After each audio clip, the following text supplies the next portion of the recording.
Alors, il y a une histoire qui raconte, enfin une histoire, un enseignement du Rav Shach qui, moi, j'ai trouvé extraordinaire.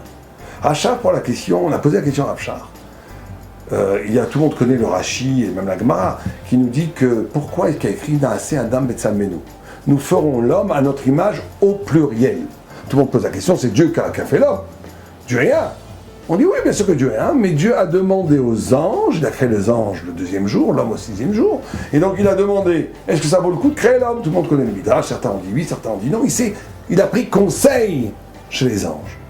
Et à la fin, il a créé l'homme, donc c'est pour ça qu'on nous a mis un pluriel.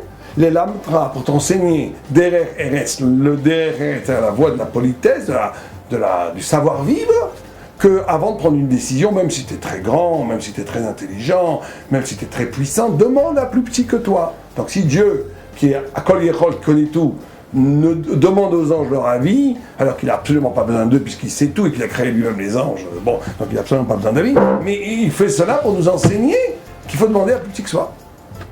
Très bien, magnifique. Donc on t'enseigne, t'apprends un principe de Derer Eretz qu'il faut demander à plus petit que soi avant de prendre une décision. Magnifique. Mais on a posé au Rav Shach la question. On dit, d'accord, c'est quelque chose d'important, mais c'est pas la fin du monde. Quoi. C'est pas ne pas tuer ton prochain, ne pas voler. Derer Eretz demande conseil. Est-ce qu'on n'aurait pas pu trouver dans la Torah un autre endroit, la Torah elle est grande?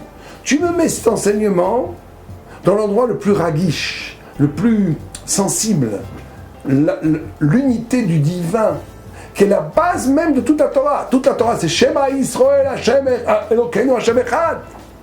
Toute la base de la Torah, c'est l'unité du divin. C'est la Emouna. Tu n'as trouvé que ce passouk pour le mettre au pluriel, pour t'enseigner un Derer Eretz qui, après tout, n'est pas si excitant. Je veux dire, ça va, demander conseil aux gens, c'est pas la fin du monde. Comment ça se fait? Et Rav Shach a répondu une réponse extraordinaire. Il a dit non, il y a notre net. Au contraire. Au contraire. C'est pour t'enseigner que si tu n'as pas de Derer Eretz, si tu n'as pas de savoir-vivre, toute ta pratique spirituelle de l'unité du nom du vin, elle vaut gourniche. On dit ça en yiddish, ça veut dire elle ne vaut rien. Ça veut dire que la Emouna et le Derer Eretz sont combustionnels. C'est pas deux choses. Alors vous allez me dire quel rapport? Comment se fait-il que sans savoir-vivre, alors tout ton exercice spirituel, qui est l'acceptation de l'unité de Dieu, ne vaut rien? Au point où ça valait le coup de mettre en danger le principe cardinal de la Torah, qui est l'unité de Dieu, pour te dire attention, cette unité de Dieu n'a de valeur que si elle est accompagnée de Derer Eretz, de savoir-vivre, de politesse. Quel rapport? C'est très simple. Parce que le vrai Derer Eretz, c'est pas comme chez les goïms, la bourgeoisie, la politesse, le culturel, c'est pas du tout ça.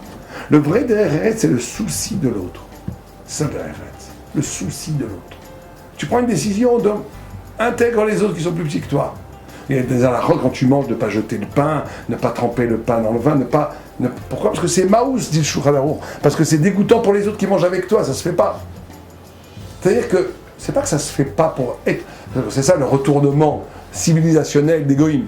C'est qu'ils ont pris quelque chose de merveilleux, ils en ont fait au contraire, le contraire de ce que c'est. Il faut être tarbouti, il faut être éduqué, simplement pour l'éloge de soi-même, pour faire partie de l'élite de la société. C'est le contraire de la Torah. La Torah te dit que la politesse, le savoir-vivre, son fondement, c'est l'écoute, c'est le souci de l'autre, c'est l'altérité. Et donc on te dit, toute émouna, toute croyance, tout rapport à Dieu, qui n'est pas capable au préalable, il n'y a pas de Torah sans savoir-vivre, qui n'est pas capable au préalable de porter sur soi le souci de l'autre, de faire attention à l'autre, de savoir être un mensch, comme on dit, d'être un homme, pas tout le temps penser à toi, moi, mes intérêts, blablabla. Être dans un partage, dans le souci de l'autre, le souci de son humeur, le souci de son argent, le souci de sa sensibilité. Si tu n'es pas capable d'avoir ce souci de sensibilité, eh ben ça veut dire que tu n'es que dans ta propre coquille. Ça veut dire que tu n'es pas dans l'ouverture. Ça veut dire que tu n'as pas de rapport à Dieu. Ça veut dire que ton rapport à Dieu, c'est de la pure religion, qui est de la bonne conscience, qui est le contraire de la vraie spiritualité.